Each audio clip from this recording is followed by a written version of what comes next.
Young Drunk. Two men, one podcast, every black film ever made. My name is Len, a.k.a. the Bat Tribble. And as always, I'm joined by my partner. Hey, this is Vincent Williams. Tonight, folks, we are closing out Action August, but we're still in the year of 1972 with Vincent's selection. It's Jim Brown, better known as Slaughter. Slaughter. That's his name and his job. Yes, it is. And sometimes it's his pleasure.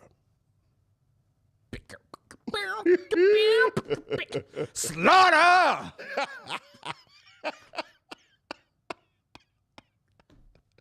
I love that was Billy Preston's strategy towards the song. Just kind of groove a little bit on the organ and then just yell out, Slaughter! So. It don't even sound like Billy Preston. No. It don't even sound like Billy Preston. I was wondering, is that someone else yelling? I know. It's like, nope. Oh, boy. We're going to have fun tonight. yes, we Here are. on The Mission, yes, as we are streaming live from Young Junk, Philadelphia's premier video podcast palace, to Instagram, to Facebook, and of course to our home on YouTube, where we see each and every one of you out there in the chat. Hello, missionaries. Good evening, one and all. All right, let's get the show grooving. Vincent. Yes, sir. You know, as I was watching Peacock this weekend, watching Homicide, Life on the Street. Life on the Street? It dawned on me as like in the middle of one of the episodes. Did you get to Three Men and Adina? Yes. I haven't gotten to it yet. Oh, yes. Yes. It dawned on me as I was watching it that, you know, I don't watch anything current on television that much anymore. So I said, let's look at something circa 2024. Okay. And I turned on, because I was on Peacock. And on Peacock, they actually have a new movie out. I don't know if you're aware of this film. The Killer. Oh, is that on Peacock? That is on Peacock. Okay, what'd you think about that? Now, for those who do not know, The Killer is a new film, 2024, on Peacock by John Woo. Yes. That stars Natalie Emmanuel and Omar Sy. Okay, and Sam Worthington. This is a remake. Yes, sir. Of John Woo's 1989 classic, The Killer, that starred one Chow Yun-fat. Oh my God. As a professional assassin who wants to retire, but who accidentally damages the eye of a singer during a shootout, and then sets out to perform one last hit for her in order to pay for her treatment. That was the 1989 version. Yes. One of my favorite movies of all time. Oh, it is. The Killer from 1989 by Chow Yun-fat is non-stop berserk. Just cool. Just cool. Action. Stylized. So funky. It is John Woo is where he like really set his template for a lot of his shots and how he does action. It is the movie that made Chow Yun-fat an international superstar. And and the action is so good because it's gun fu. Yeah, basically. That's what it is. Yeah. But there are some fisticuffs. There are some jumping around. There's some stunt driving. Like gun dancing. Almost. Yeah. Like it's just the choreography. It is so good. And Chow Yun-fat is young, and so is John Woo in this in 1989. The Killer, which reimagines this with Natalie Emmanuel as the assassin. and Omar Sy as the police Right, chasing after. Yeah. And this is also directed by John Woo. Mm-hmm. John Woo, he's aged a bit since 1989. Well, haven't we all? Haven't we all? And with that, I think he's slowed things down. This movie is set in France, Okay. as opposed to China in the original. And things, it was a movie that I wanted to enjoy. I wanted to be liking, and it just doesn't work for me. If you did not know it was John Woo, if you did not know it was a remake of The Killer, do you think you would have enjoyed it more? No, because it's still just a little bit too. You know how you just said The Killer was cool. Yes. And it was about that image. But as cool as The Killer was, there still was a little bit of grit. Yes. There. Yes. This is too slick. It's too slick, too clean. It's too pretty. Yeah. You know? Okay. And it's just a little bit too slowed down. And Chow Yun-fat definitely proved that he had the chops for the action. Nothing against Natalie Emmanuel, who I like as an actress and in the bit roles that I've seen her in over the years. Mm-hmm. But as far as action, it just doesn't play. You know what this played? It reminded me of The Flintstones movie. Not that action classic. What is the action classic that Angelina Jolie played in, where she is kind of like kicking butt, but nobody? What is it? What's that movie? Is that Dylan? like Salt? Salt. Is it Salt? Salt. Lucy was Scarlett Johansson, I think. I said Angelina Jolie. What is happening right now? I'm talking to no one because they can't hear him. Yeah. But yeah, Salt. It was Salt. In Salt, I didn't believe that Angelina Jolie could do what she was doing. And that was the same way here. I just didn't believe her. It just didn't come off believable. And I found myself like, wow, just checking out on the movie. And I really wanted to enjoy it. Okay. I really wanted to enjoy it, but I didn't enjoy it. So I went back to Homicide: Life on the Streets. Went back to the 90s. So you just spent like 6 minutes to tell us about something that you don't want us to watch, which if you hadn't mentioned it, we probably would have. Like, we actually, this is a spiritual reenactment of Raiders of the Lost Ark, where you realize that Indiana Jones does all that stuff, but if he'd have just stayed in the history department, the Nazis still would have gotten their faces melted off. Well, thank you, Lynn.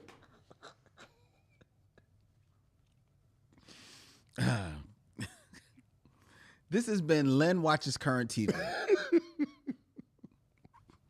And now it's time to hear from you, our listeners, and your emails, or as we like to call them, missives from the missionaries. So what else is going on, Lynn? we have emails, Vincent. Ooh, missives from the missionaries.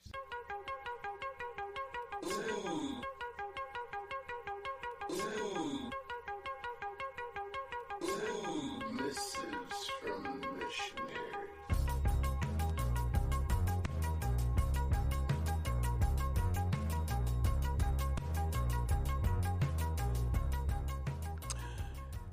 Missives from the missionaries, where we read your emails to you. Vincent, we have an email from Michael Sykes. Hey, what's up, Michael? Don't nobody want a piece of this ish? Oh, no. Hello, Len and Vincent. This is your fan, Michael. After watching the 1977 drama picture, Don't Nobody Want a Piece of This Ish? I'm sorry, a piece of the action. Oh, well, yeah. Yeah. I listened to your podcast episode on it more than 3 times and still counting. This movie distanced itself from a lot. It distanced itself from the black community, the black youths, and Vincent said it best, and I quote, "The first 2 films, Uptown Saturday Night, Let's Do It Again, lovingly create the black community. The film takes place in the black community. There are different aspects of the black community. Mm-hmm. end quote. This movie looks down on the people of the black community and the people itself, calling them gorillas. Yes. This movie is like that bougie relative that came over to the cookout. And Len, you have no care to the little Timmy scene. Okay. A scene that's supposed to be emotional, caring, and sad, yet you gave it zero cares about that scene, saying, how is that going to get you a job? Which had me crying, laughing. I don't even remember the scene he's talking about. You remember when they have the they have the fake interview, and Roger Thomas is the boss, yes. and the dude comes to interview, and he says that his little brother Timmy is I don't know if Timmy was blonde or he couldn't walk or he was infirmed in some cereal or something, but he said he needs this job so that we can give little Timmy an operation so he can see or well, I guess he should have done one more job so that he could afford the money to get his eyesight back. Yeah, you should have. Yeah, slacker. This movie was so bad, y'all didn't even mention how good the score was, thanks to Curtis Mayfield, which was the only thing about this movie. The trilogy reminds me of the 3 chicken chain restaurants: Popeyes, KFC, and Church's. One of them you love, one of them you like, and one of them you hate. Guess where piece of the action fell? Take your pick. Love your fan, Michael Lockett. Plus, according to my boys outside as we were drinking 40s, Church's Chicken was owned by the Ku Klux Klan. Was it Church's or was it? Oh, no, it was Church's. It was absolute Church's. If you can't believe your boy as he's halfway down his 40, who can you believe? Okay. All right. I never heard that about Church's. It's like works cited Craig with his 40. I didn't hear that about Church's. I heard that about Chicken George. Remember where Chicken George? No, I didn't hear that about Chicken George. That's what I remember hearing it about. Maybe I'm misremembering. Chicken George was delicious, too. That's why people were. Yeah, there was one Chicken George in Baltimore. It was delicious. There was pretty much one Chicken George in Philly. And it was okay. And you think maybe it was owned by the Ku Klux Klan? That's what I heard. Because then it closed down. It closed down. Because Church's stayed around for a little bit. Well, the Ku Klux Klan is powerful. So that makes sense. Yeah, but it makes sense. It makes sense that they would try to co-opt Chicken George, which was a famous name coming out of the TV series Roots, right? You know, and do something with that, as opposed to Church's, which I can't. No, Chicken George came before Church's came here. I don't. Okay. Oh, you said here. Yeah, I don't know about Philly. Yeah. Yeah, and Church's was here for a little bit. Allegedly. We don't know if the Ku Klux Klan did or did not own these chicken chains. But Church's was giving away free troop jackets, if that means anything to anyone. Because they said Troop was sponsored by the KKK. Ku Klux Klan, too. But don't think I forgot how y'all was acting about them Popeyes chicken sandwiches. People were going bananas over these dumb, dry-ass Popeye chicken sandwiches.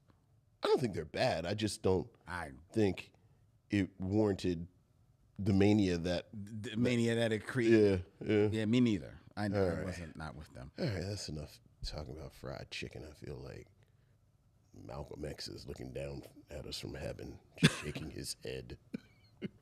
We have an email from Ellis Heron, our boy in Fort Worth. Hey, what's up, Ellis? I've been looking. Sorry. I'm breaking all kinds of rules. I'm disrupting you, and I'm looking at the screen.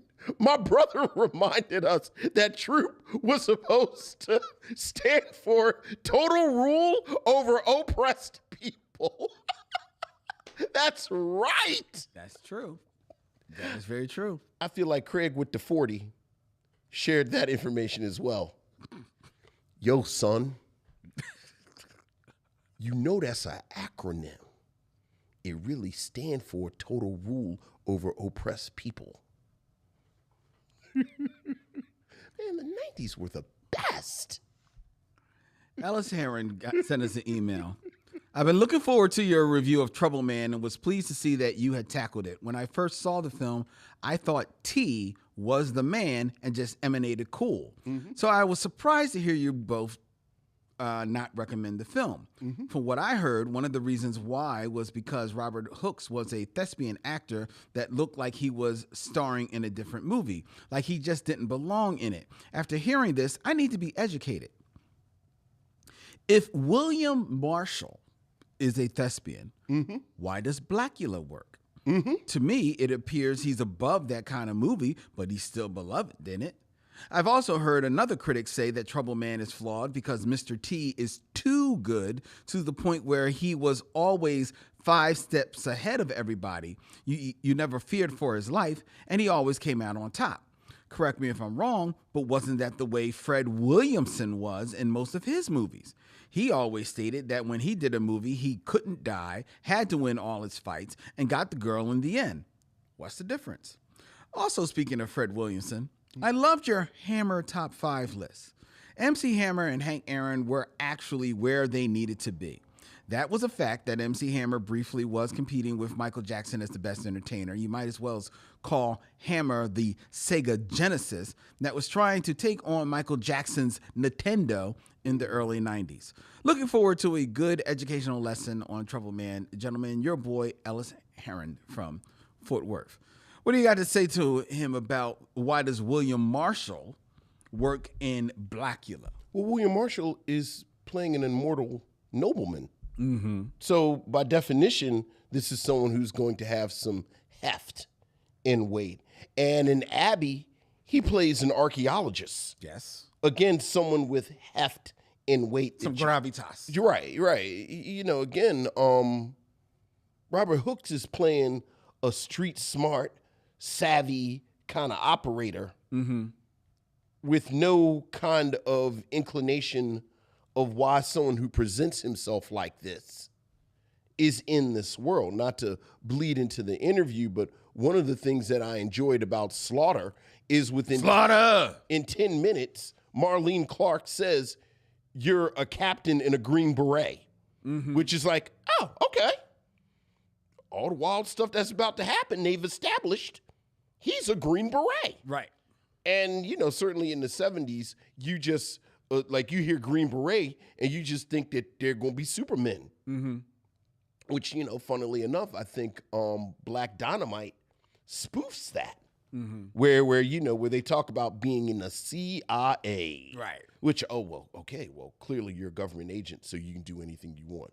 But, yeah, and then, you know, the Fred Williamson thing. Look, y'all, look, your mileage may vary. We are 2 guys watching movies, talking about them. Like, we talk about them, we think about them. But at the end of the day, although I do think we have an informed opinion. Yes, it is just an opinion. It is an opinion. I think Fred Williamson is just cooler than Robert Hooks. I was going to say that's really what it boils down to. Right, that's what it really kind of boils down to. He's cooler than Robert Hooks. Robert Hooks looks like someone they bring in to talk to the kids. And you know, again, sort of a real positive black male image. Right. Like, quite honestly, Robert Hooks looks like the kind of actor who would have spoken out against blaxploitation. In the image, He looks like the type of I mean, obviously he's not because he was in Trouble Man. Yeah. But you know. Yeah, I think that you nailed it on the head. Yeah. Okay. So thank you, Ellis, for that email. Appreciate you. And we have one more email for you, Vincent. Okay. And this is from Michael Lockett. Hey, what's up, Michael? August has been action-packed. Kudos. Adding to the extra wrinkle of staying in the 70s with your choices has been both joy and pain. Watching Trouble Man, I was initially about to go off on its shortcomings, but then I reined myself in and put it into the context of what was happening and what was allowed to happen from a black perspective. It's hard enough, even now, to get an idea brought to life on screen as a black filmmaker. In the 70s, I can only imagine. Does Trouble Man have problems? Of course. Len, you hit it spot on. With someone other than Robert Brooks, there would have been more life to the character, and it made us not think about the inconsistencies. I only came up with maybe James Earl Jones for this time period, and I think that he was working on End of the Road or The Great White Hope when this was in production. During my time travels, I landed on Superfly. I had forgotten this film. Just like Trouble Man, I tried not to go all in regarding its many problems. I could not hold back. This movie is horrible. The money spent on this could have been turned into so many better things. Hearing Adolph Caesar again do the voiceover for the trailer made me look the brother up. He was steadily cashing checks on voiceover work. Yes, he was. Yeah, I think that's how he made his living in the 70s. He was the voice of blaxploitation. I found damn near 100 spots of voiceover that he did. Quick question: is there a better black man or woman for voiceover work than Adolph Caesar? You named one, James Earl Jones. Yeah. I know his voice may be lost to time for some missionaries, but he was everywhere from the mid to late 60s to his passing in 86. One last tidbit that made me chuckle was the United Negro College Fund ads. I felt the same way. Be better, do better. Not only just to not get my shit kicked by my parents, but because a mind is a terrible thing to waste. Terrible thing to waste. My personal favorite UNCF ad was, once you step foot on the Bodie plantation, you best set your mind to work. All the best, Michael. Well, thank you, Michael. Appreciate you, Michael. All right. All right, so that is our emails. Folks, if you want to have your voice heard here on the Micheaux Mission, please send us your emails to micheauxmission@gmail.com. That's MICHEAUXMISSION@gmail.com. All right. Ron Covington is in the chat and saying that Paul Winfield is a stage-trained actor, but he's a different type than Hooks. Winfield was a different kind of hero in Gordon's War. Also, I think... Which we're overdue to watch. We'll It's get been there. on my short list for a while now.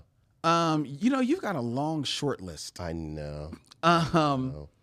What I will also say, and maybe not so much Fred Williamson, who I think maybe takes himself a little bit too serious, Absolutely. but Paul Winfield is an actor who, for my money, is someone who will just have fun. You know what I mean? So he's in Trouble Man. He's probably one of the better people in Trouble Man because he's just having fun doing this character. You know what I mean? Yeah. I think of him in Sounder. He's good in Sounder. Yeah. He's playing his position in Sounder. And then I go to seeing him in Star Trek. And he's playing his position in Star Trek. Look, man, of course, Paul Winfield was a treasure. Yeah. Was an absolute treasure. Love that guy. Yeah, no real controversy there. Yeah. All right. It is now time as we keep it moving. Yeah, keep it moving. Chugging along. That's right, because this is an action-packed episode. That's right. And it's action-packed because we're in the year of 1972. And that's where we're going to be for the top 5. All Top right. five. Who's your top 5?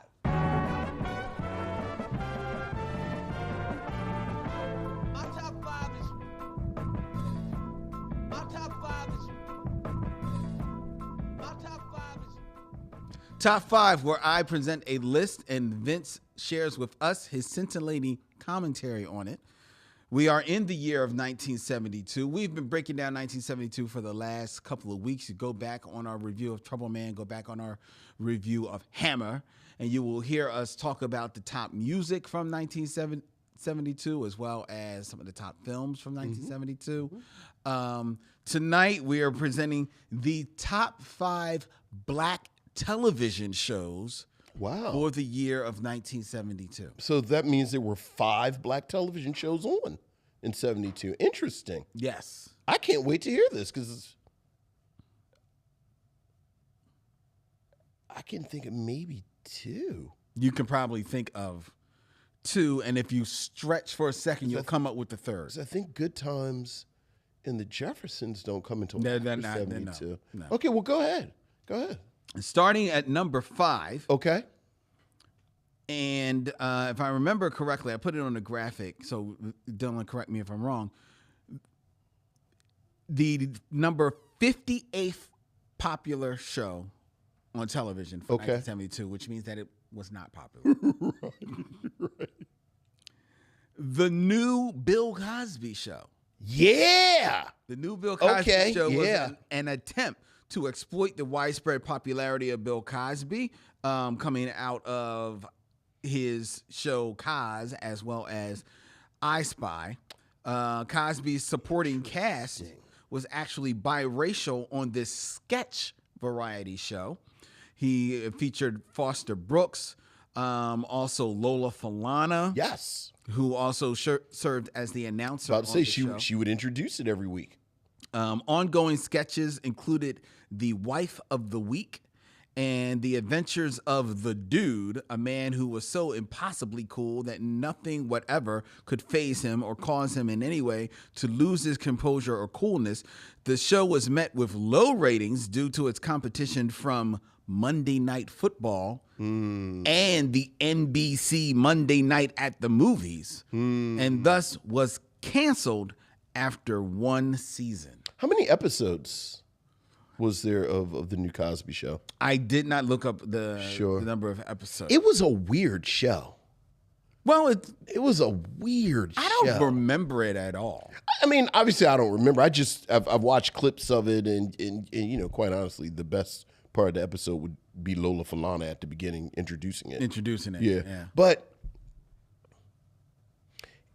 I just feel like I remember there were people on there who were funny, but what they were doing was not.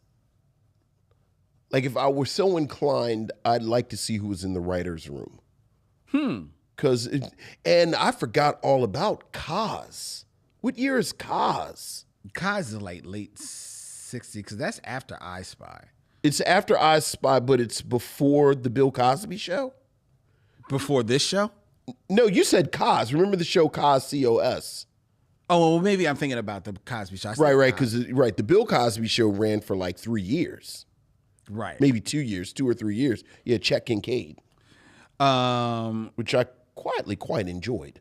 The new Cosby Show, it did not have a lot. It couldn't have had but so many episodes, because it doesn't even list the number. But it ran from September of 72 to May of 73. Oh, yeah, so it wasn't even on that long. And now in the cast, and I think also some of these people doubling as writers, Lola Falana, Foster Brooks, as I mentioned, Pat McCormick, who was a very popular comedy writer at the time, Ronnie Graham, and Ray Jessel.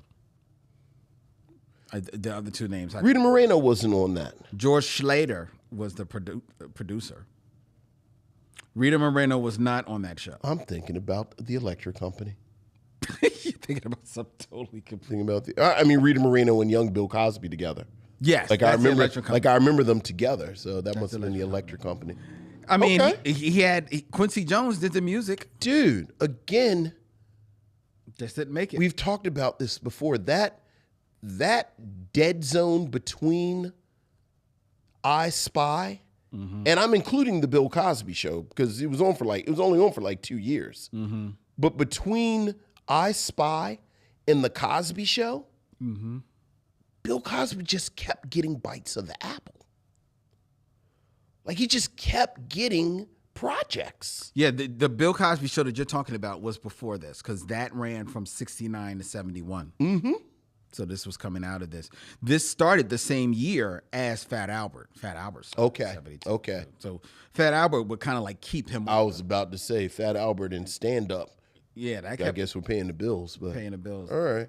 Okay. All right. Cool. So that was the number 5 series. All right. I may have guessed that. All right. Let's see what else. Number 4, which I believe ranked at number 48th for the year, but was renewed. Okay. From 1972, a sitcom called Temperatures Rising. I have never heard of this. I had never heard of it, even though in reading about it, I have a vague recollection of seeing it. It was developed by William Asher, who is more famously known for developing I'm blanking out. Batman from 1966. Okay. The series featured James Whitmore as the no-nonsense chief of staff of a fictional Washington, D.C. hospital. forced to deal with the outlandish antics of a young intern played by one Cleavon Little.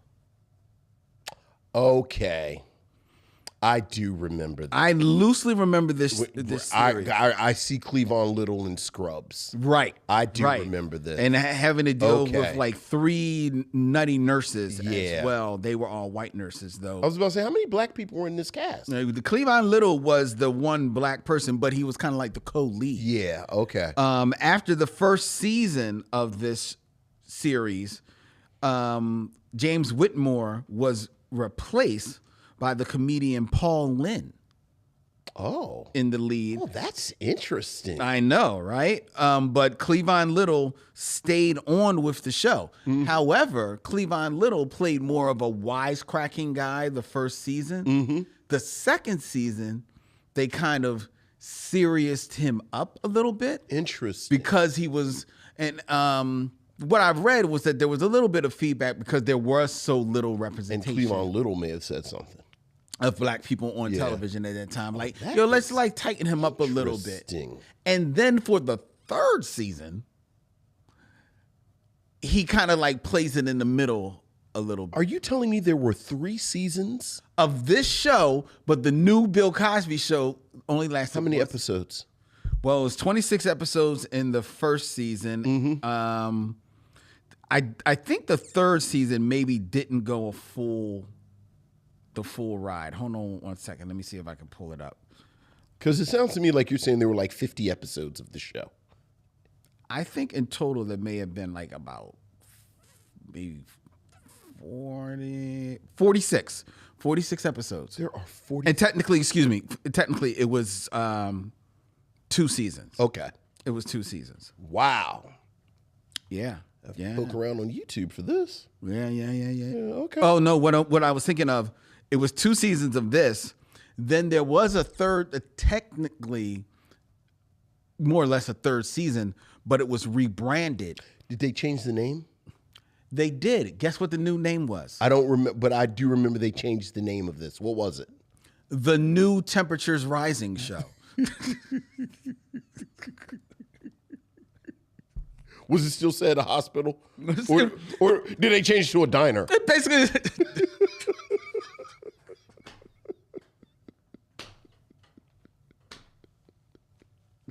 no, it was still a hospital. Okay. Still a hospital. The New Temperatures Rising Show, however, only lasted 13 episodes. Okay. Oh, only 13 episodes. Right. So that was technically like Right. the quote unquote third season. Right. Have there been 13 episodes of House of the Dragon, which has been on for 2 years? Yes. We were so spoiled. We were so spoiled. I know, right? Have I mentioned the fact that there are 66 episodes of What's Happening Now? Yes, you have talked about that. There are only like 72 episodes of Game of Thrones. All 8 seasons, 72 episodes. Is 66 episodes of What's Happening Now. Number 3. Number 3. Okay. All right. And this one, I think, ranks in the 20s Okay. All right. as far as, so it's a fairly popular show All right. in 1972. And this is the one that I think if you stretched, you would have guessed. Okay. And what is that? Room 222. I did not know it went that long. I think it's kind of like, this is maybe its second season. Until this exact second, I thought this was a 60s show. No. Room 222 is a series that I'm about to give you more information on, folks. Is a comedy series that aired from 1969 to 1974. Oh, yeah. You've taught me something. Now. And since you're big on numbers, for a total of 112 episodes. I know it was a gang. Well, I told you I have the box set. Mm-hmm. I have the box set. The but series or just the first season? No, the series. Okay. But I could have sworn this was a post to Sir with Love television show. Like if you Like immediately I after that. thought it ran from like 66 to 68. No, 69. Yeah, I remember. Because I remember watching its first run. Wow. Room 222, which was a very popular, very lauded show. Yeah,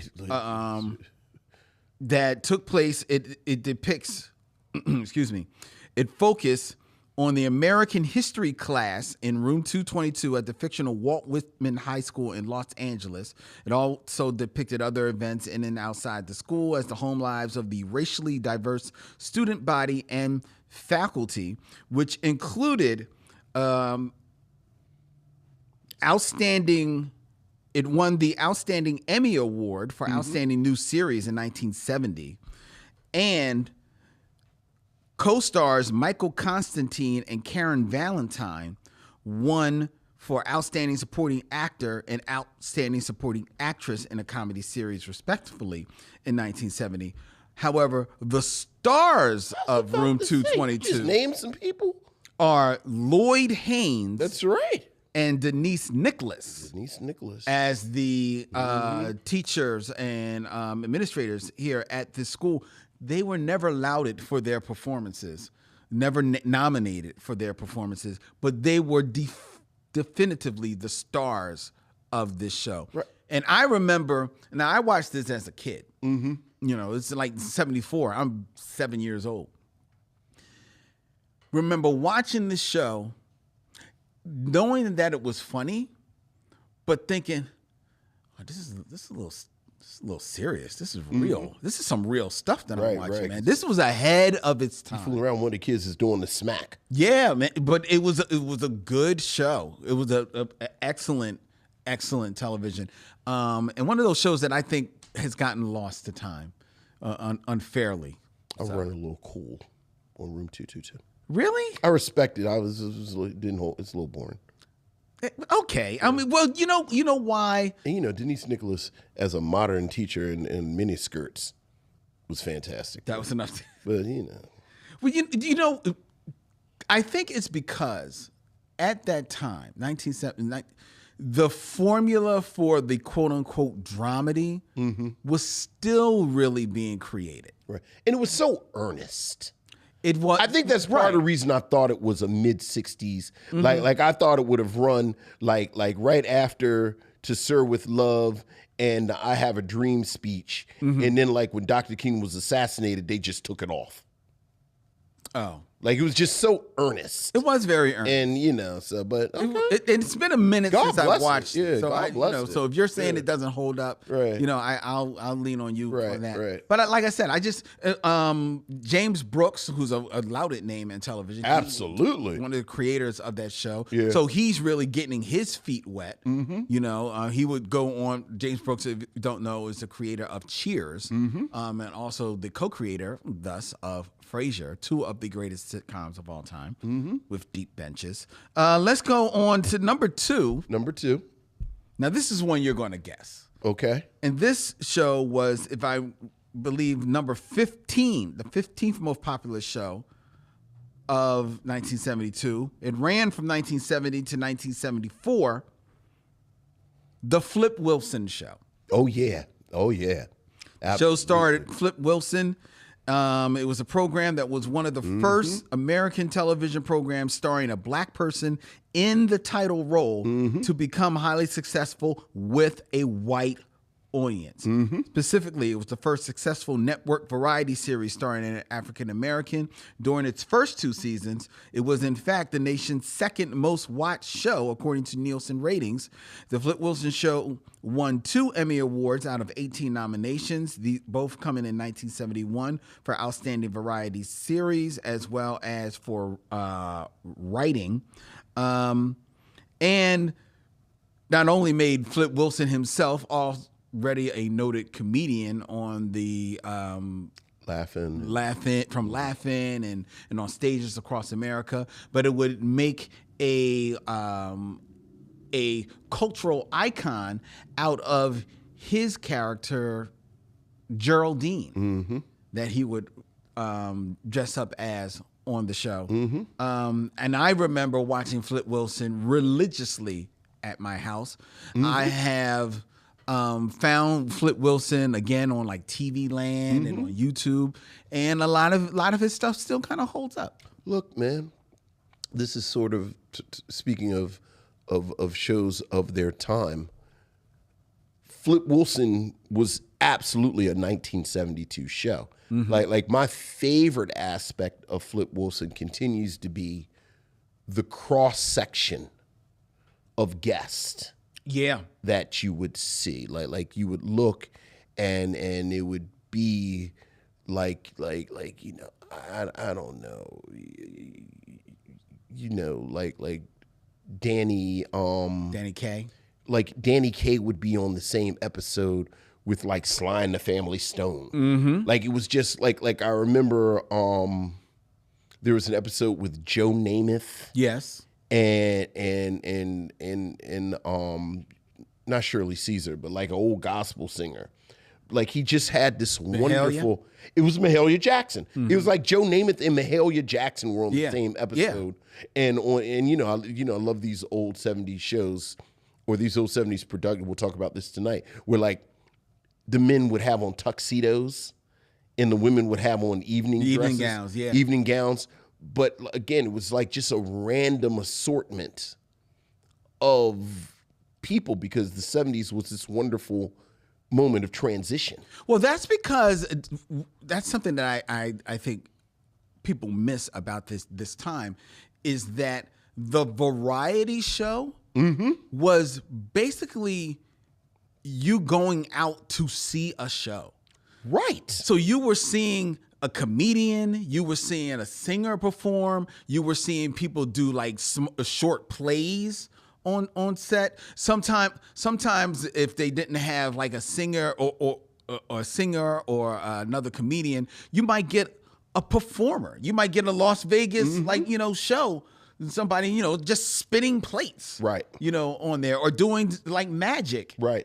So it was, and because of that, they dressed up. They made you feel like this was a formal occasion. Yeah. And that's why the host would be dressed up, if not always in a tuxedo, but definitely in a suit. People would be in a gown. Yeah. You dress for the occasion. That's why the variety shows would be the last thing to come on in prime time, because everything else was just like the appetizer to the show. Yeah. The big show, whether it be Flip Wilson, whether it be the Carol Burnett show, whether it's Sonny and Cher or Dean Martin. Yeah.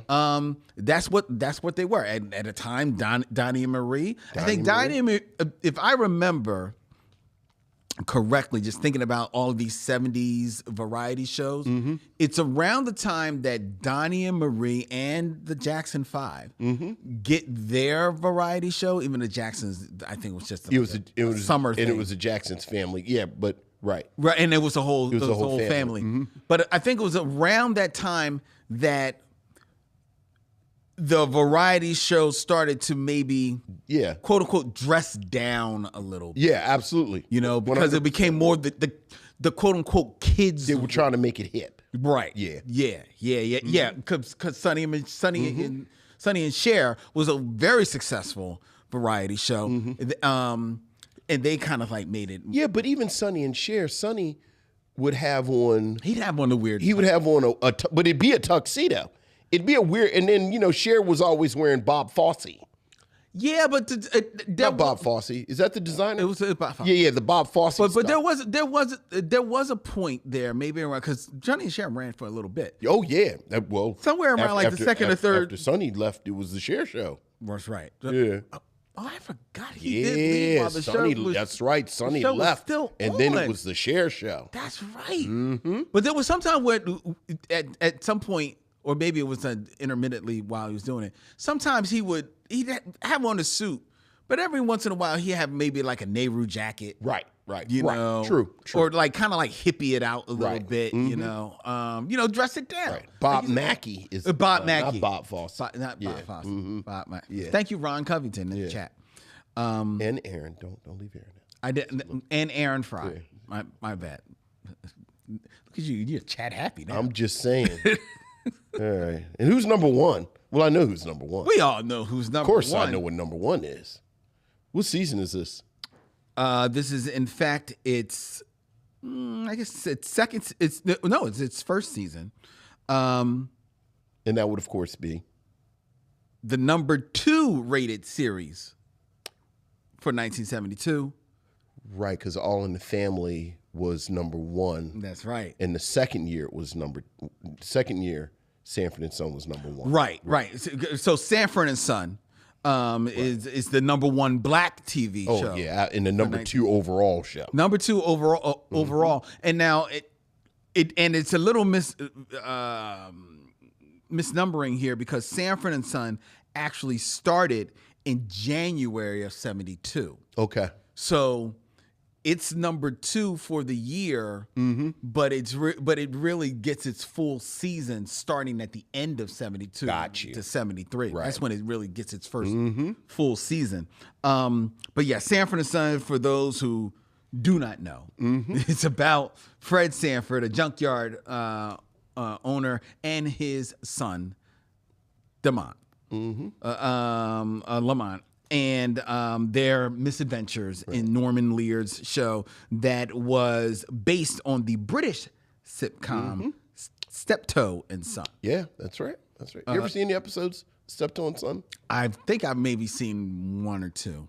It's kind of weird. It's weird. Like the ones that because like the first season, a couple of the episodes of Sanford and Son are just remakes. Yeah. Oh, and it's weird. It's not. And I'm a fan of British comedy. Yeah. But that one just didn't. Yeah. It didn't really hit with me. Yeah. But yeah, Sanford and Son, which was a blockbuster of a show. Like Vincent said, it would go on to soon become the number 1 show in the country, and it would always kind of like be bouncing back and forth with All in the Family. Oh yeah. And rightfully so. No disrespect to All in the Family. Sanford and Son put Aunt Esther, Grady, Bubba, Leroy and Skillet. Everybody. It was just a phenomenal show, a show that definitely still holds up, as insane as it was.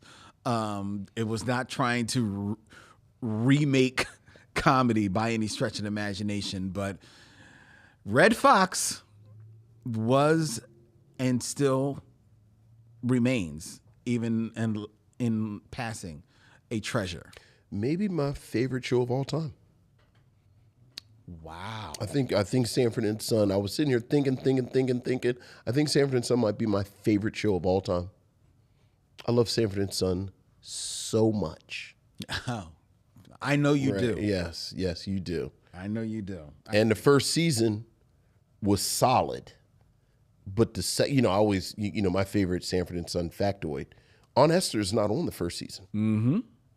So like they have to find their footing, even though it's really solid. But yeah, once you hit that second season, off and running. Oh my goodness. Off and running. Yeah, a great show. Yeah. Great show. And those are the top 5 black TV shows of 1972. All right. It's a good list. Good list. Good list. If you would have told me that a series starring Cleavon Little in a hospital got 2 seasons and the new Bill Cosby show got canceled after 1 season, I would have said you're making it up.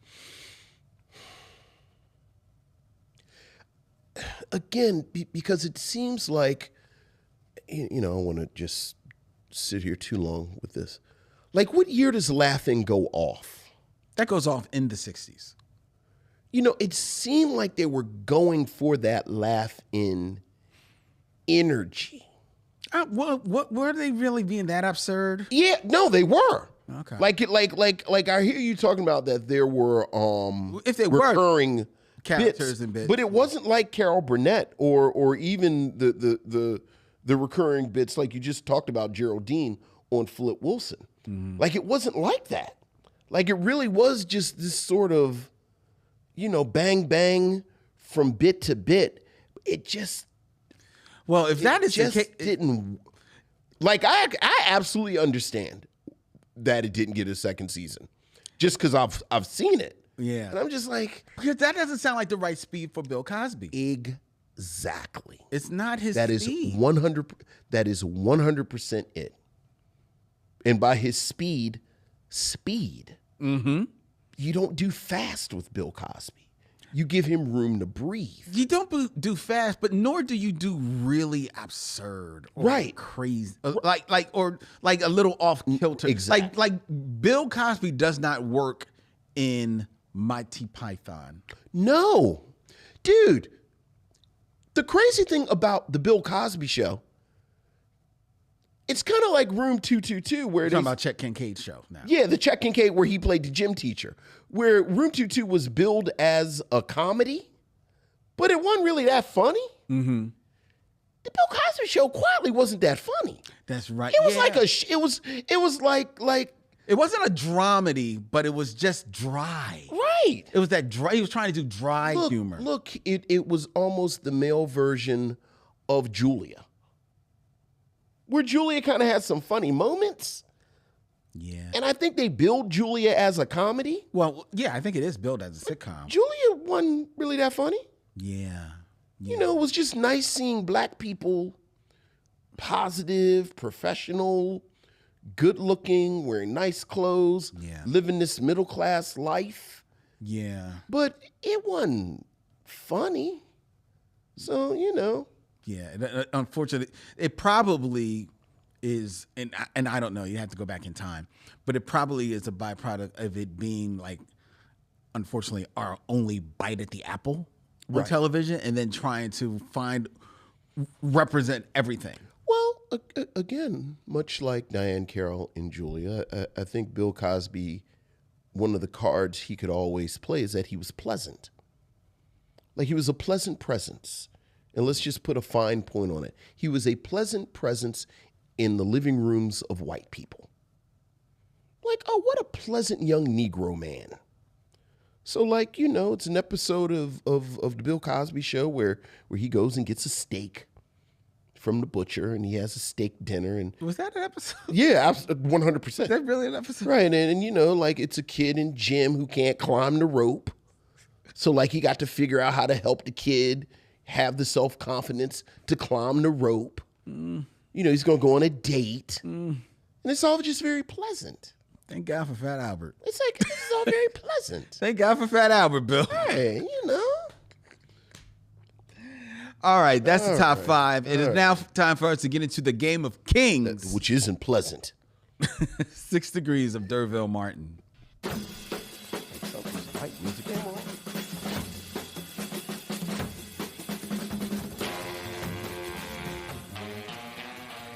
Words. Hi there. 6 Degrees of D'Urville Martin, where Vincent has 6 films or less to connect an actor that I give him to that man who can play in any sketch show Who's quite pleasant. and very quite pleasant. D'Urville Martin. Yes, sir. All right, Vincent, keeping it in theme, Okay. we are going to be reviewing Slaughter Slaughter! from 1972, starring Jim Brown. Yes, sir. So I want you to connect D'Urville Martin to these other famous Browns. Okay, famous Browns. All All right. right? All right. In 6 films or less, All right. It's a fair amount of Browns. there's a fair amount. Yeah. Who we got? Connect D'Urville Martin to 2. Millie Bobby Brown.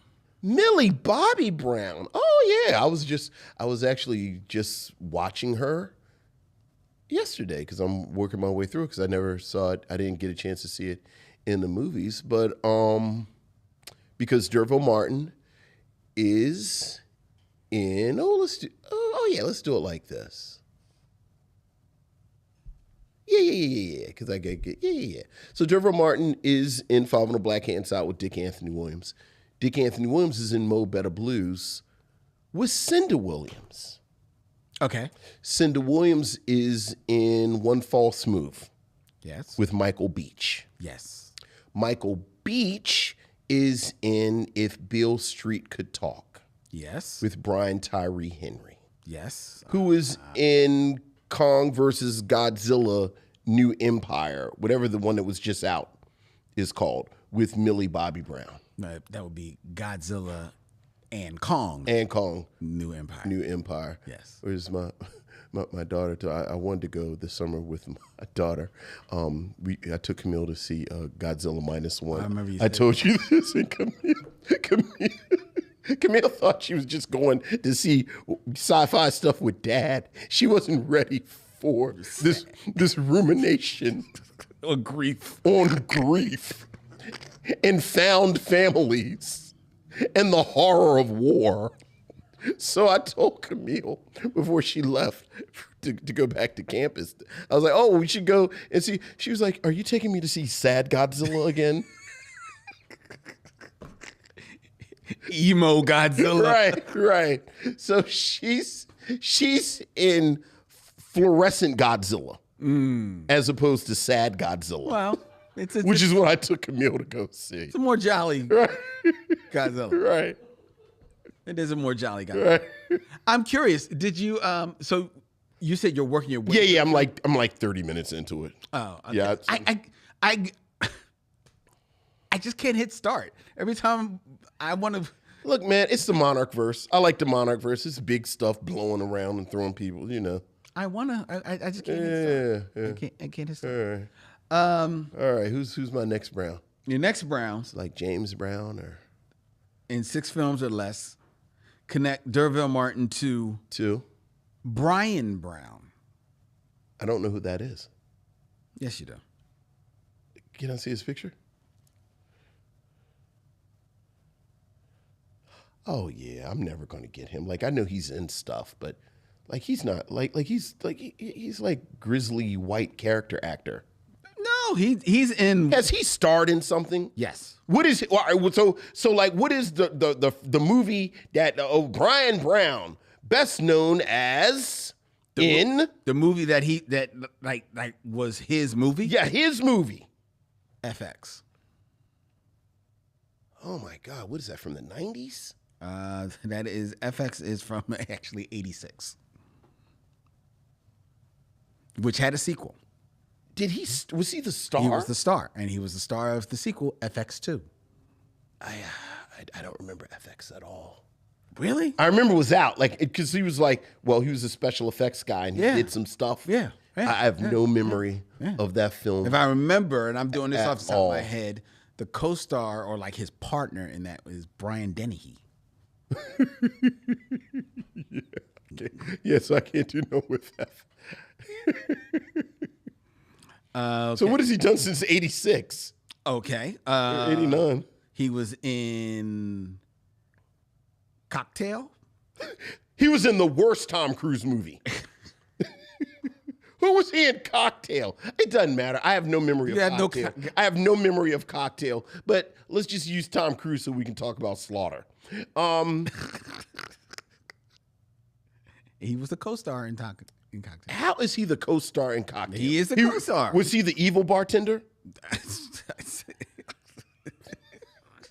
He was the co-star in Cocktail. How's he the co-star in Cocktail?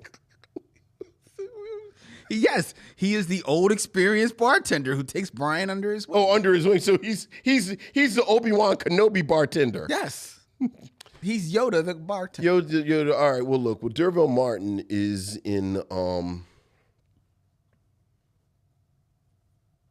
Hell Up in Harlem with Fred Williamson, or Black Caesar, or any of the movies he was in with Fred Williamson. Fred Williamson is in Through the Hard Way with tonight's featured actor, Jim Brown. Mm-hmm. Jim Brown is in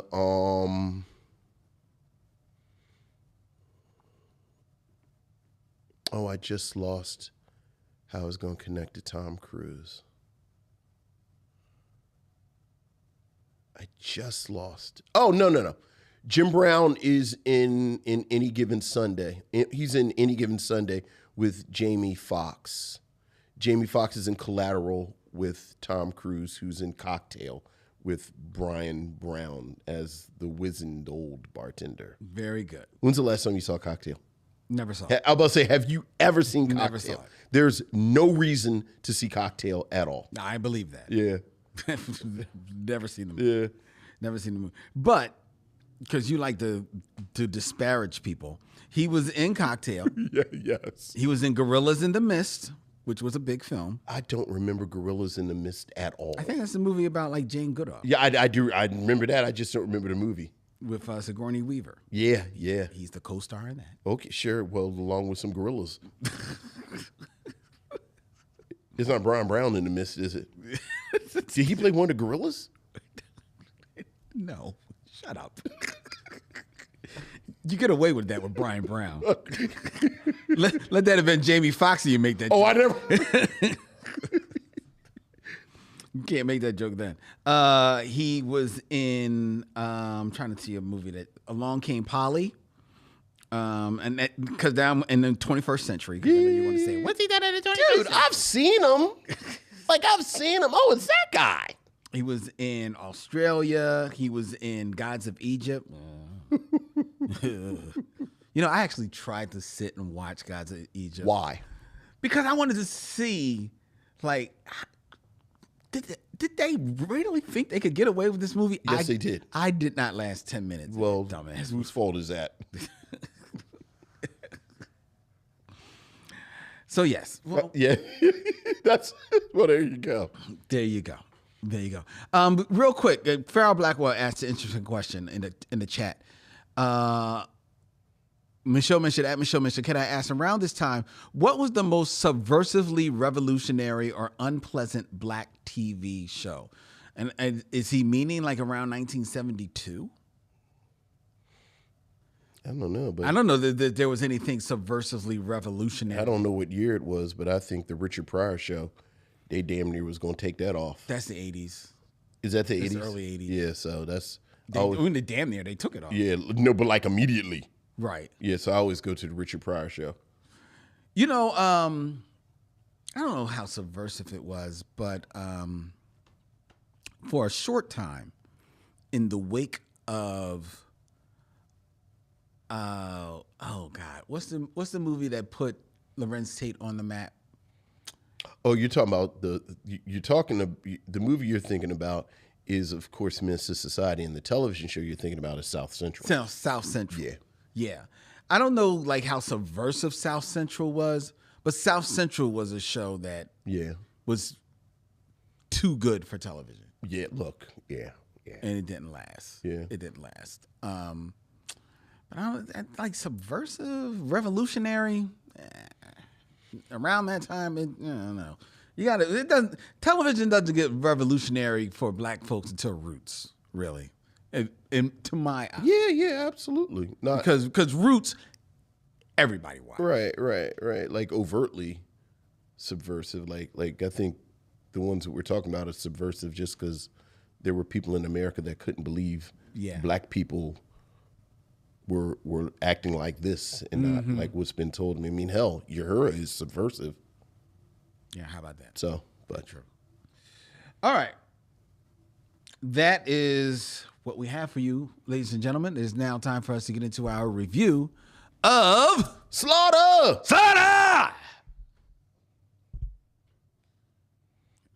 Hurts.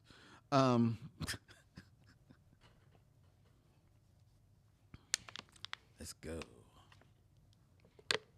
Slaughter, a former Green Beret, avenges the killing of loved ones by the mob, and in so doing is coerced by the feds into traveling to Micheaux to finish off surviving mobsters. Slaughter stars Jim Brown, Stella Stevens, Rip Torn, Cameron Mitchell, Don Gordon, Marlene Clark, and Robert Phillips in a movie directed by Jack Starrett and written by Mark Hanna and Don Williams. It came out in the year of 1972, and it hit because it was bad. Vincent, what do you got to say about Slaughter? This is it. This is it. This is a perfect example of why people fell in love with these films, with these blaxploitation films. As you said, this stars Jim Brown as a hero Green Beret, whose father apparently was loosely affiliated with organized crime. And because the implication or the theory is he knows something that he's not supposed to know, the mob assassinates him and Slaughter's mother. Yes. This happens. Is it before or after the like? If it happens after the credits, Immediately after the credits. So immediately after the credits, there is an explosion. Yes. And then Slaughter is introduced, and this film is off to the races. And an hour and 30 minutes, including the extensive opening credits, which, as we've joked about all evening, has Billy Preston burning on the organ and yelling Slaughter. And scintillating opening credits. Oh. I enjoyed the opening credit. How about that? Yeah, it's funky. This is it's pure momentum. Like the film just goes and goes. Slaughter gets press gang. You know, he is a straight line towards trying to get revenge for his parents' death. In the midst of trying to get revenge, he's press ganged into working for the Treasury Department. He ends up in Mexico. And again, the sheer momentum of the thing is one that is energetic. It's vibrant. This is very much in the Grindhouse tradition because it's lurid and kind of seedy. A little bit, yeah. Jack Stard, who is the director who we've talked about once before, he directed Cleopatra Jones. I think the action is well shot for the most part. He has this stylistic choice that he makes it oftentimes when someone is murdered. There's this elongated fisheye lens to that kind of stretch, which for me kind of lended itself to this overall kind of sleaziness that the film had. Blaxploitation film, you're not really going in looking for great acting. That's very true. Having said that, there were a fair number of performances in this film that I liked. We were talking about Stella Stevens before it starts. Stella Stevens plays a mob mole who basically is set up to find information from Slaughter, but then of course ends up falling in love with Slaughter. Of course, as one does. I know nothing about Stella Stevens. The only thing I really know about Stella Stevens is that she played the love interest in Jerry Lewis's version of The Nutty Professor, which is about 10 years before this film. Yes. So she's, 10 years younger. I thought she had a little bit of personality. I definitely thought there was chemistry between her and Jim Brown. It's Jim Brown. But she gets a little bit of a backstory. A little bit. And I thought as the sort of obligatory white woman that the blaxploitation hero has to have sex with, she did more than I thought was necessary with the part. She does have sex, though. Oh, absolutely. I mean, absolutely. Harry Bastoli, who I know nothing about, plays Don Gordon, who is a Treasury. I'm sorry. No, it's Don Gordon plays Harry Bastoli, right? And Harry is another agent who is down there with Slaughter, and they form this partnership. Yes. That I found myself in the couple of minutes between the explosions and the sex scenes, and the two of them were just kind of talking. I kind of liked them together. Like I liked the chemistry between them as partners. And something I'll say in a moment, I almost got the sense that Jack Stard thought this might be a series. Well, like they were setting up the status quo, and I there's a moment where Harry's on his own looking for clues, and in a film with again explosions, sex, Jim Brown, it trusts Harry to have these couple of minutes by himself, kind of sneaking around and doing stuff, and I liked it. I was like, okay, I like it. Marlene Clark plays basically their handler. Not in it a lot. Not in it, frankly, enough for me. Not barely when But she's even there. Again, I got the sense they were maybe trying to set something up. I have to say that there is, you know, as a film in the grindhouse tradition, as a film in the blaxploitation tradition, there is some gratuitous nudity. Yes. And she has a gratuitous moment where she is naked. And it is 100% gratuitous. Having said that, I thought it was really interesting. They don't have sex. She's not even a love interest. Like, you get the sense that there's some energy maybe, but it's not explored. She is an agent of the Treasury who ostensibly is in charge. So I kind of like that. Rip Torn, a young Rip Torn. Very young. Well, not very young, but yes. Plays the main mobster. He's not the head of this outfit, but he's the one kind of, and he is gloriously sleazy. Yes. He looks wonderful. He's just sort of oily. Yeah. And you know, everyone is wearing these 70s clothes, and his just sort of hang on him, which just as a visual contrast to Jim Brown, who, much like we talked about with The Hit, Jim Brown must have had a tailor. Yeah. Because his clothes Everything. are just immaculately fitting.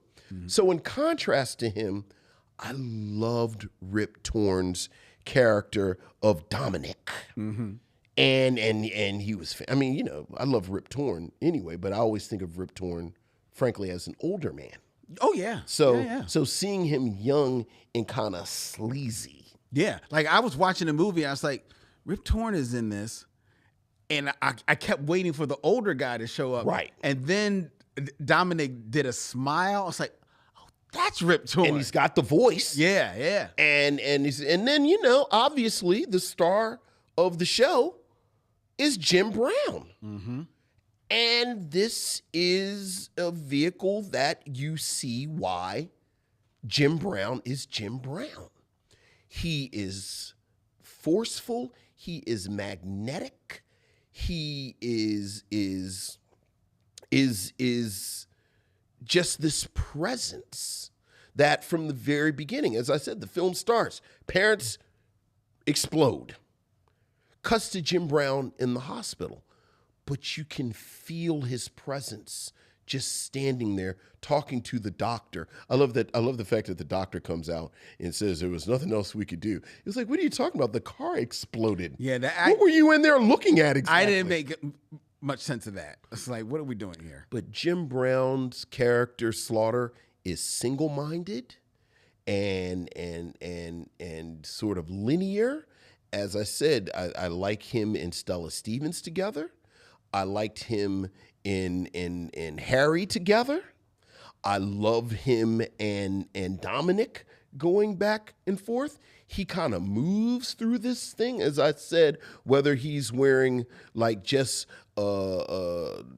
basically a 70s version of a polo shirt, oftentimes unbuttoned, because it is Jim Brown, and some slacks, or he's wearing a beautiful tuxedo, or he's wearing an action black jacket, because at one point Jim Brown is fighting with an airplane.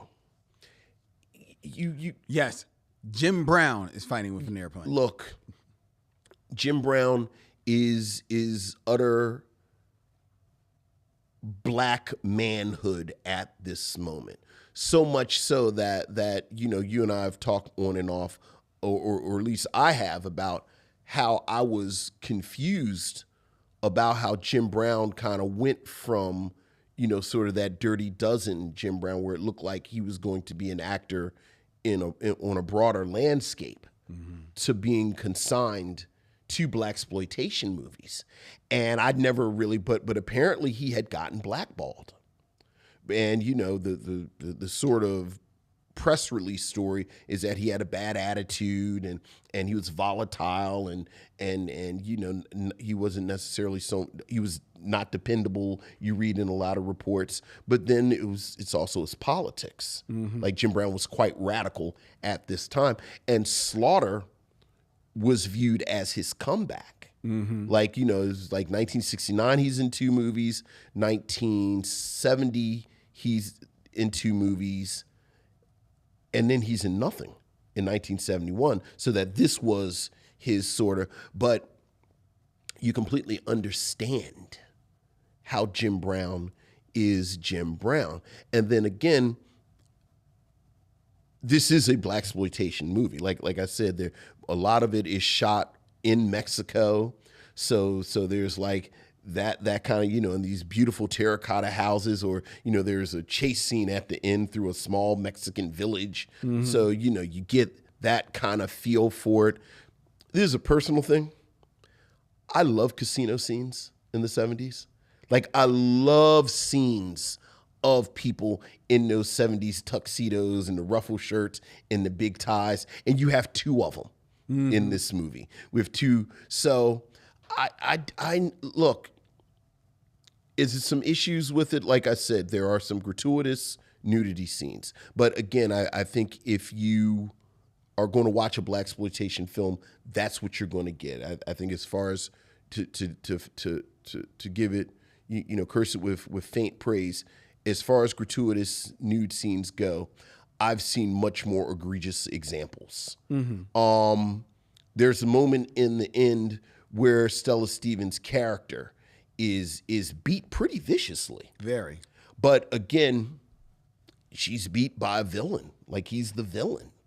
And I've seen worse. Having said that, if I've seen worse isn't enough to defend it, I completely understand it. Like, I know some people who don't do blaxploitation at all because of the misogyny that kind of runs through a lot of these texts. And I very much acknowledge that.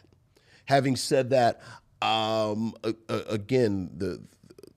many of the performances were better than I thought they should have been. I liked the choices that Jack Starrett made a lot of times. There were some scenes that I couldn't see. Things were a little muddy, but I don't know if that was the film or just the print. I just watched the old print. But I enjoyed the hell out of this thing. But that's good to hear. That's good to hear. I can't say that I enjoyed the hell out of it. I didn't not like it, but I just didn't 100% enjoy it. I will address a couple of things that you said. I tried to take my 21st century, lens out and just watch this for what it was. But in watching the movie, trying to watch it from a 1972 point of view, with the backstory of Jim Brown in 1972, where he is in his career and where he is as a man, I still bumped up against some of the gratuitous nudity that you talk about in this film, and some of the gender politics that's going on in this movie. Like you talk about Marlene Clark, who has a nude scene in this film, and she's barely in the movie, right? But you're introduced to her in the film as someone who she pretends to be a reporter, right? And that she wants to get this story on this explosion of this guy, and so she's approaching the son, and the next thing you know, and he doesn't want anything to do with her, doesn't want to give her a story because, like you said, Slaughter is single-minded. I want to find out what happened to my parents. Slaughter goes home and tries to ruminate on how can I find out what happened to my parents. The reporter, Marlene Clark's character, has broken into his apartment, ostensibly to maybe still try and get the story. But you see that she's broken into his apartment and has taken her clothes off. Yes, which because she is prepared now to give herself to him. You have been given no impression. You talk about the chemistry between them. There has been no establishment of any chemistry. Oh, not between him and. Okay, but Yeah, but between you him said and that. Stella. But you said there was some type of energy. Yeah, You later after. Okay, but this, you've been given no impression of Yeah. of this energy at this time when she wants to now give herself to him. So he summarily kicks her out of his apartment naked. Thus the gratuitous nudity of her. Because he's single-minded about what happened to his parents. And yet in his single-mindedness, it still finds time to, give in to the advances of Stella Stevens and develop a relationship with her. And I think that Jim Brown, and I'm talking about 1972 Jim Brown, to be doing that in this movie, kicking the black woman out of the apartment, who you then find out is actually on the side of the Treasury Department and is going to be part of his contact and part of the good guys for the rest of the film. For him to kick her out of the apartment, out of his apartment, yet to find his way to develop a relationship with this other person who more or less does the same thing as throwing herself at him in the midst of him being single-minded about finding, what happened to his parents. I felt a little icky about that. Yes, is there chemistry between the two of them? Yes. Stella Stevens has said in interviews that she enjoyed those scenes with Jim Brown.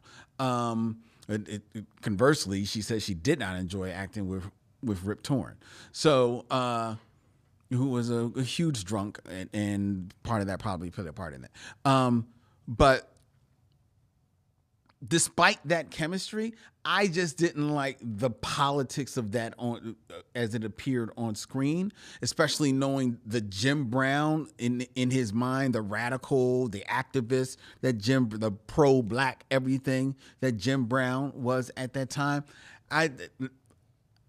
I recognize that his career may have been a little bit on a low, but he still was the top man on the call sheet, and I think he could have played that. That could have been played a little better. So I did bump up against that. I'm sorry. And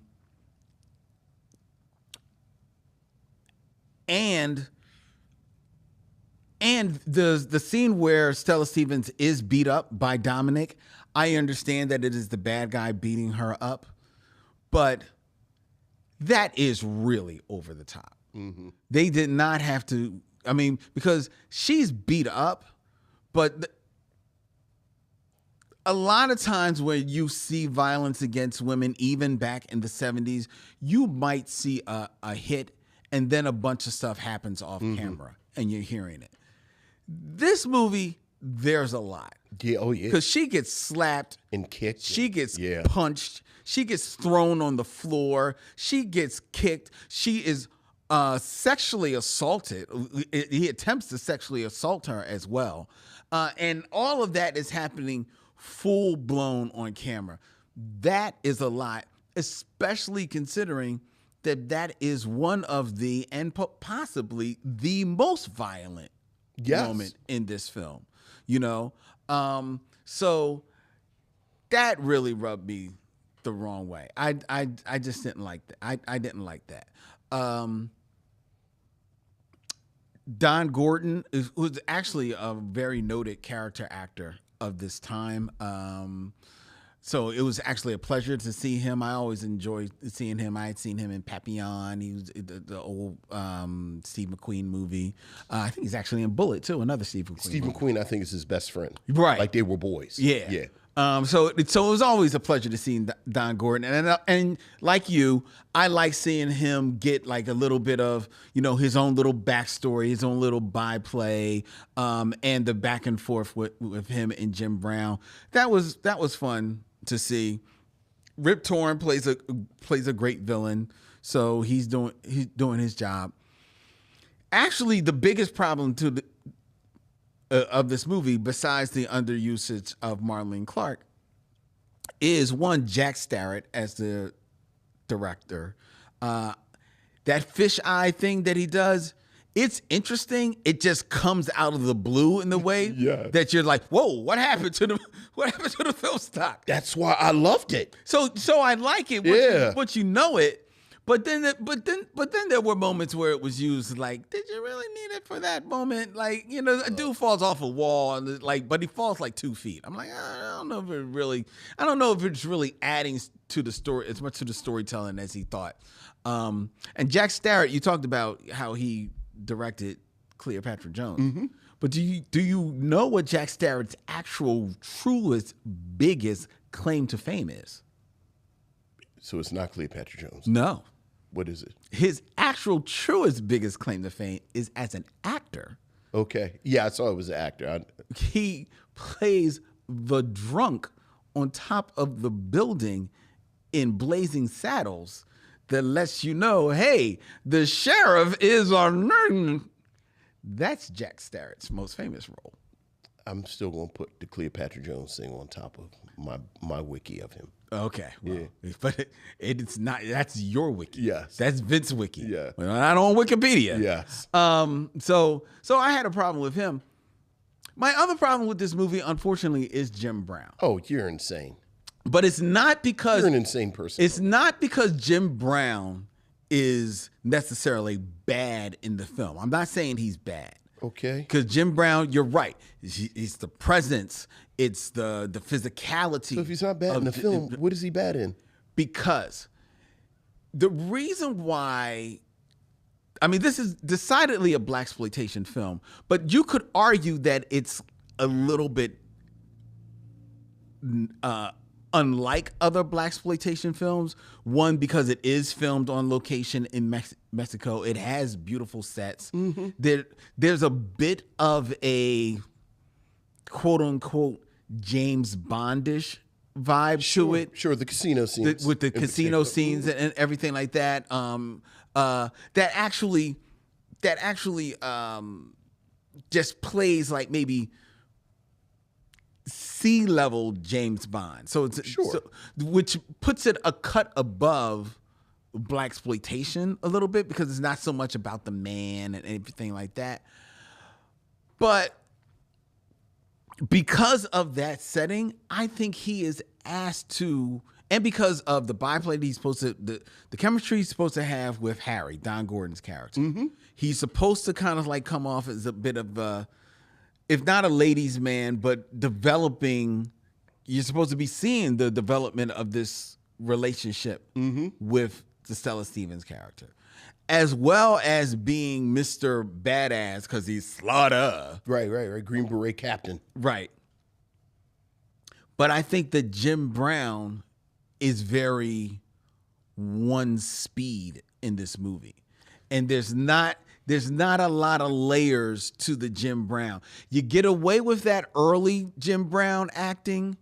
I don't know if you necessarily get away with that in 1972. I'm hoping for a little bit more. I think that's the character, though.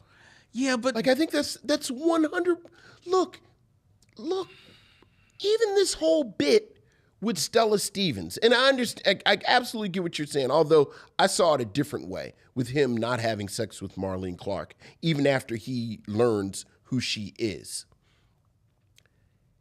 When he has sex with Stella Stevens, the very first thing he says to her is, "They sent you, huh?"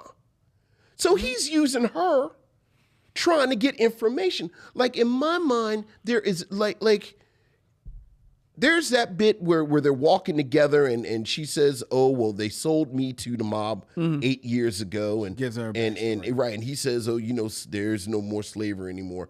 But like that's the only moment where I got the sense that it's like, oh, he is kind of developing a bit of fondness for her.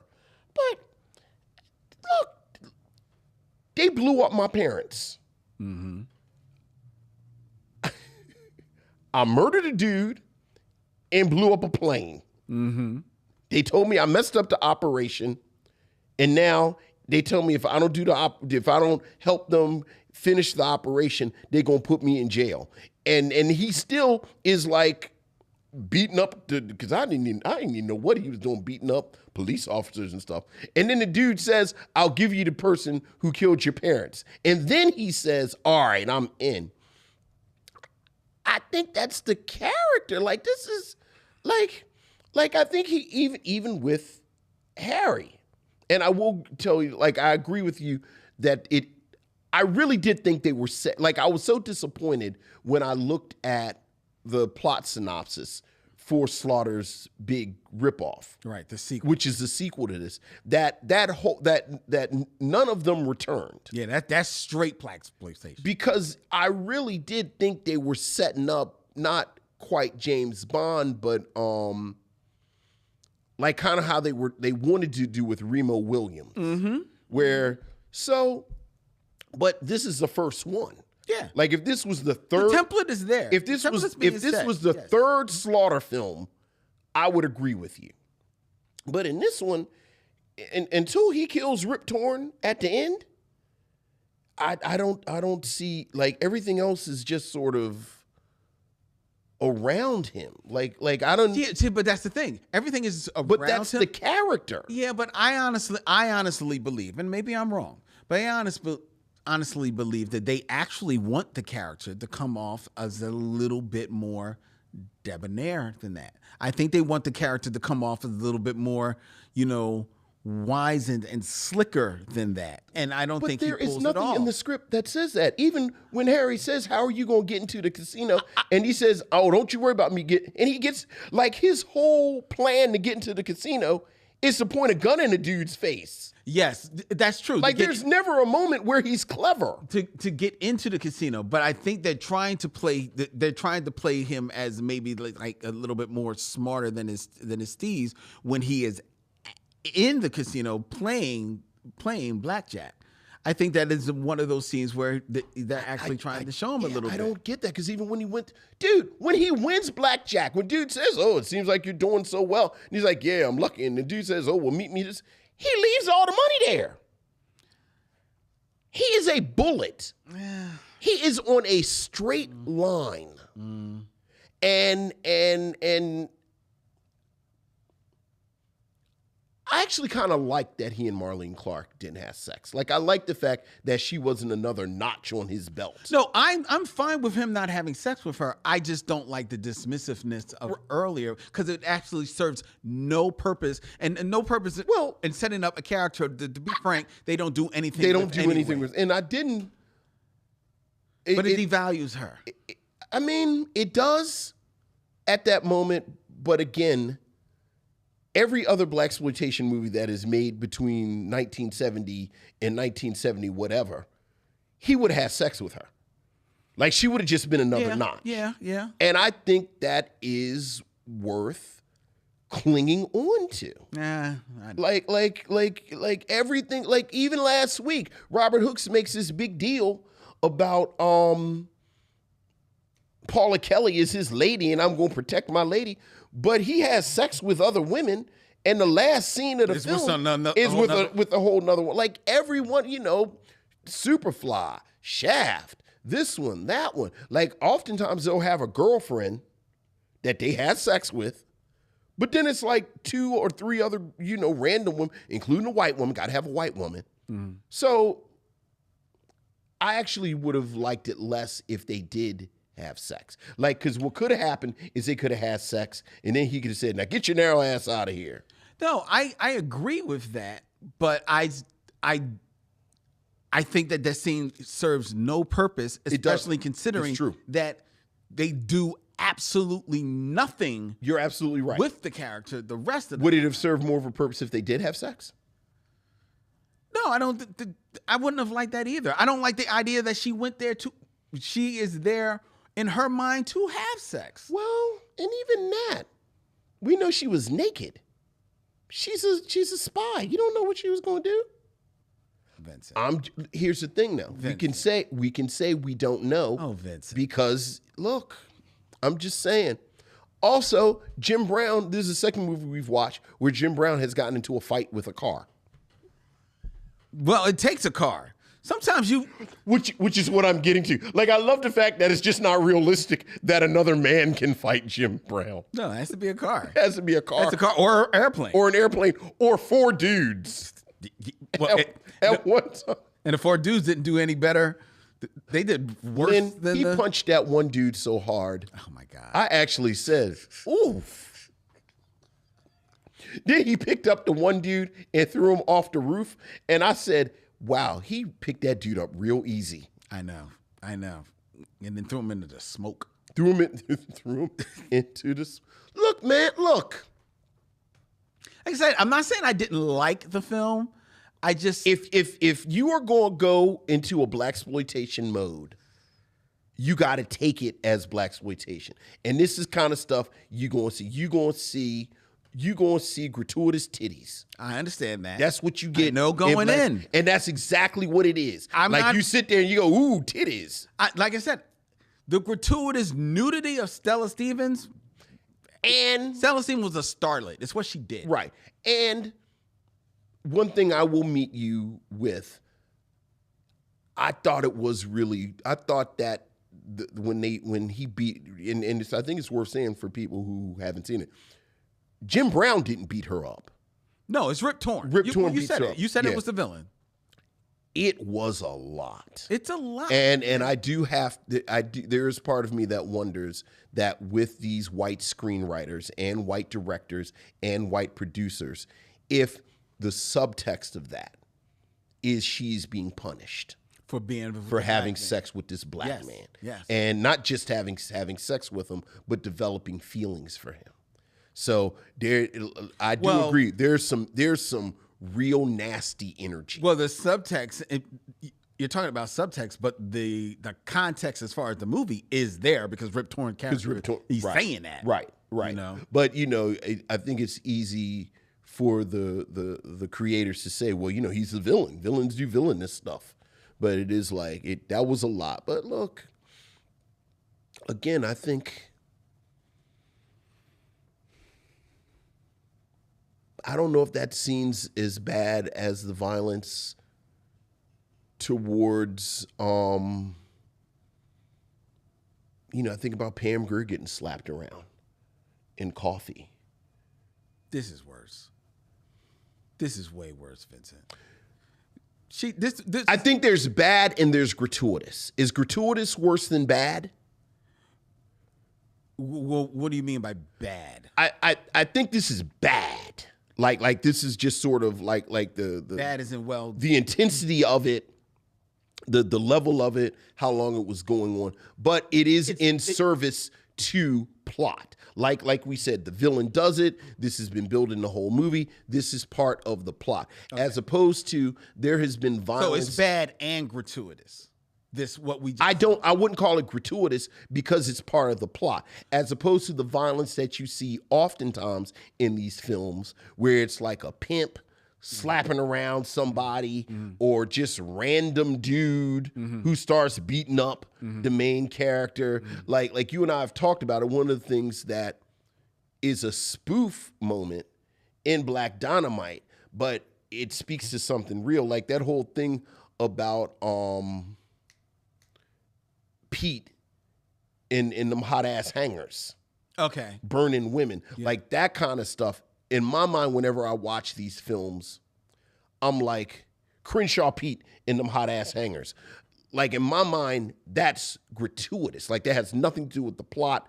The filmmakers just wanted to have this moment of violence towards women that has nothing to do with anything. With this, she, has fallen in love with Slaughter. Dominic has been jealous the whole time. It's been bubbling and building. This is towards the end. Okay, wow, that scene was a lot, but you kind of knew there was going to be that there. You knew it was going to be there, and while I get what you're saying, how it's in service of the plot, I don't think it's in service of the plot so much as if it rings true for the characters, because like you said, the jealousy has been bubbling up there. As far as the plot goes, it does nothing for the plot because it's not like he beats her up and then lets Jim Brown know that he beat her up. Right. It's not like Jim Brown finds her. Sure. I see what you're saying. Because Don Gordon's the one that finds her. Right. Well, they find her, but then he tells Don Gordon, I think she's going, to my point, he says, I think she's going to be all right. Take care of her. And then, again, he's a bullet. Right. So there's that. But it is in service to the character because that character, Dominic, the bad guy, he's been having these thoughts. And he's kind of unraveling at this point. It's gratuitous, though, as well, because of how much of it is there and present on the screen. Okay. And how much and how much, all right, what's bubbling up. You don't need to see it to this extent. You got the idea. I agree. I agree with so it's gratuitous. It's gratuitous. But yes, I agree with Yeah. I think it's bad now, because it doesn't serve the plot. Is that possibly a deal breaker for people? I think absolutely. No, it is. It is because if we are going to call out certain things that happen in older films that we talk about, and sometimes those being a bridge too far for us, certain things happening, like you recognize that it is of this time, yet, you know what? I still can't give you a pass for whatever reason. There are going to be some things that happen even in these heralded blaxploitation 100%. films that for one reason or another, you just can't get the pass for. Look, it's on a scale of Mickey Rooney in Breakfast At Tiffany's. To the soul brother in Superman, who says, "Woo, Jack, I love them threads." I think this is very subjective. So for me, I don't do Breakfast at Tiffany's. Me neither. Because of Mickey Rooney.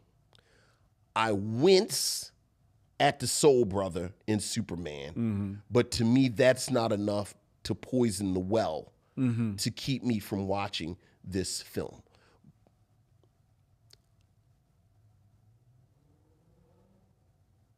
I think, and we've talked about this. I think this is 100% the blaxploitation thing. I think in a modern context, the thing that shuts these films off for people is the violence towards women, the gratuitous way that women's bodies and sexuality are treated, and certainly there are some blaxploitation films that I don't do anymore. But I do think on a scale of something like Dolomite, which I think is surprisingly even-handed and kind of good-natured with women, to, I can't even think of a good example. I will say this. I've been scared to rewatch The Mac for 10 years. I'm okay with like you said, but it's not enough to disqualify this for me. Would you recommend Slaughter? I would. I would. I absolutely would. I think Slaughter is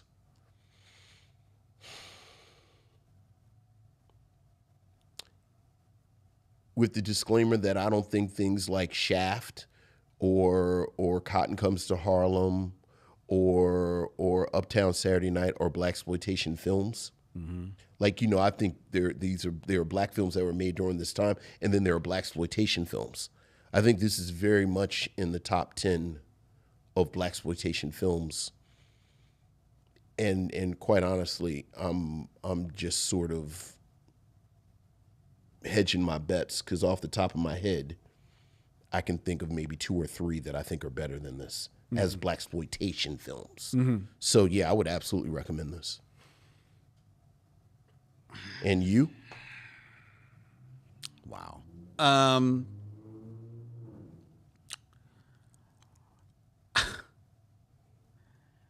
I'm going to recommend this movie. Okay. I'm going to recommend it for 2 reasons and 2 reasons only.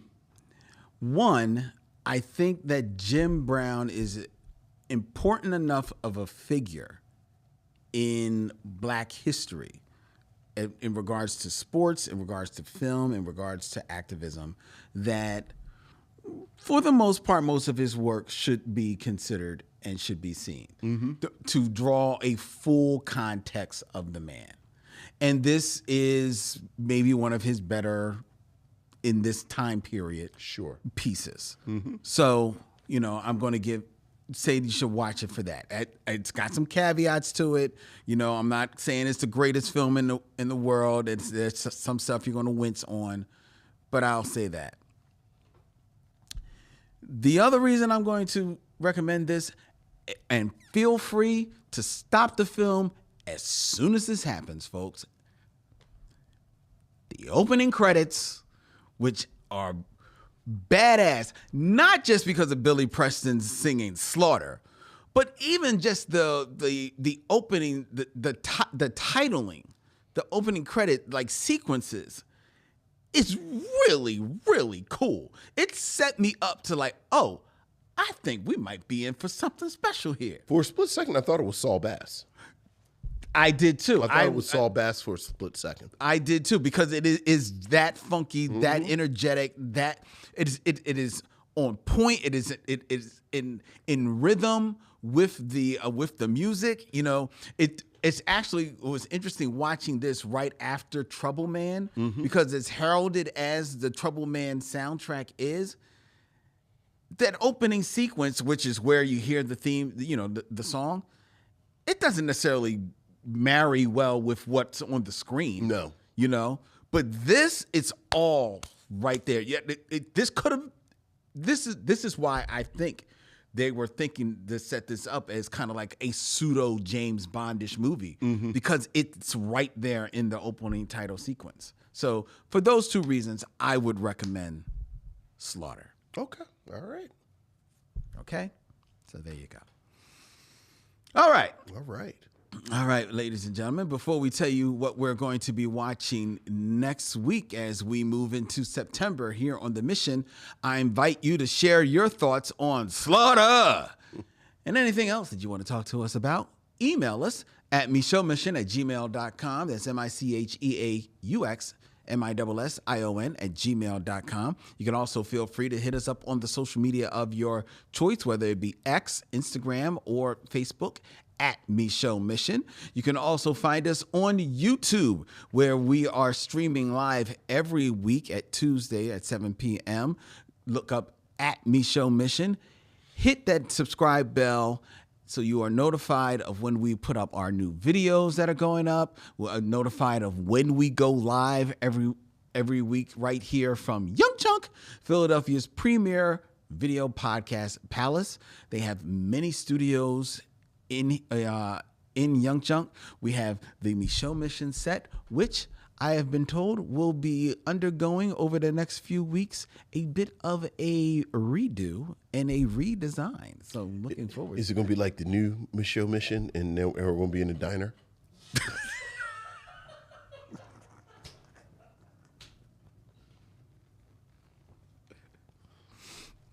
Maybe. Stay tuned and see what happens. If you want to book your podcast here in one of the studios of Young Chunk, or hey, even if you're not here in Philadelphia and you like the production that is being done here, and say, oh, but could they do it on a remote basis? I found out that they can. You can email Dylan at youngjunk.com. That's DYLAN at youngjunk.com. Hit him up. Let him know what kind of project you want to work on, and Dylan will see what he can do to make it happen. The Micheaux Mission is also a proud member of The Podglomerate, thepodglomerate.com, and their network of podcasts. They make podcasts work, such as ours, which will be returning first to the Bryn Mawr Film Institute on Wednesday, October 23rd, as the Be Real Micheaux screening series closes out 2024 with Attack the block. Sci-fi, horror, John Boyega. Woo, baby. Good stuff. Good stuff. And Vincent and I, as well as our good friend Stephanie Watts, will be there to give a live podcast right after the screening. And we've got free pretzels. Ask Sharon Eldridge in the chat. She knows all about them free pretzels. They be tasty. All right. Next week, here on the Micheaux Mission, we will be moving into the month of September, which means it is time to go doc to school as we focus on documentaries all month long. And next week, we have a doozy. We do. From 2005, I believe. It is a documentary about dancing in South Los Angeles. And it's called Rise, R-I-Z-E. Next week here on the Micheaux Mission with very special guest, professional geek, longtime Micheaux Mission fan, and a bit of a dancer herself. That's right. Ariel Johnson will be joining us live in studio. Yeah. That'll be a big fun. Can't wait. It's been a long time since we had I Ariel know. playing, having fun with us.